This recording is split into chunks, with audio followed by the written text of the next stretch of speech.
Please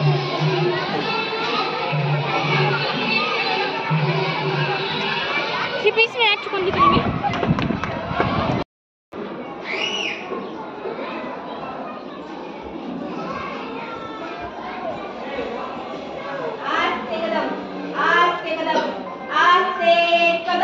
Maharaj Ganpati गजाश्वपती Bhupathi Prajapati स्वर्ण रत्न श्रीपती अष्टावधान जागृत अष्टप्रधान वेष्टित न्यायालंकार मंडित शस्त्र शास्त्र परांगत राजनीती धुरंधर प्रौढ प्रताप पुरंदर शास्त्रीय कुलावत्स राजाधिराज राजाशु छत्रपती शिवाजी महाराजांचा विजय असो। नमो पार्वते पते नमः। हर हर महादेव हर हर महादेव हर हर महादेव।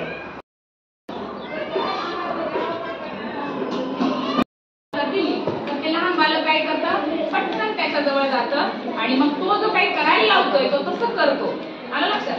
म्हणून आपल्या लहान पोरांना जी काही मुलं असेल त्याला अंघोळ घालताना सांगायचंय की आपले कुठले प्रायव्हेट पार्ट आहेत, तर आपलं तोंड असेल, जो काही फेसिंग आहे चेहरा, तर त्याला कोणालाही स्पर्श करू द्यायचा नाही। आपण स्वच्छ करतोय हे ठीक आहे, ही गोष्ट मुलींचा पुढचा भाग जो आहे किंवा पाठीमागचा भाग आहे आणि मुलांचा दोन्ही असतील, मुलींचे पण दोन्ही असणार आहेत, पण मुलींचे जसं मॅडमांनी चित्रात सांगितलं की वस्त्राने जेवढं काही झाकलेलं आहे तर ते प्रायव्हेट पार्ट्स असतील, तिथं कुणालाही टच करू द्यायचं नाही आणि त्याला काय म्हणायचं, बॅड टच। आता जर कधी भविष्यात आपल्या पोरांना कोणी कुठं वाईट स्पर्श केला तर त्याला बॅड टच म्हणायला शिकवा आणि गुड टच म्हणजे मॅडमांनी चांगले मार्क पडले म्हणून त्याला पाठीत शाबासकी घातली, थाप टाकली पाठीवर, तर ती काय असणार आहे, गुड टच असणार आहे। आपण प्रेमाने त्याच्या पाठीत हात फिरवलाय तर तो गुड टच असणार आहे। पण कुणीतरी त्याचा इथला सुद्धा घेत असेल, इथला घेत असेल किंवा त्याच्या कुठल्याही पार्टला हात लावत असेल तर तो मात्र कुठला टच असेल, बॅड टच असेल। हे पोरांना आपल्याला शिकवलं पाहिजे। अजून ह्यांचं लहान वय आहे, त्यांना चांगलं वाईट माहित नसतं, त्याच्यामुळे आपण त्यांना सांगितलं पाहिजे।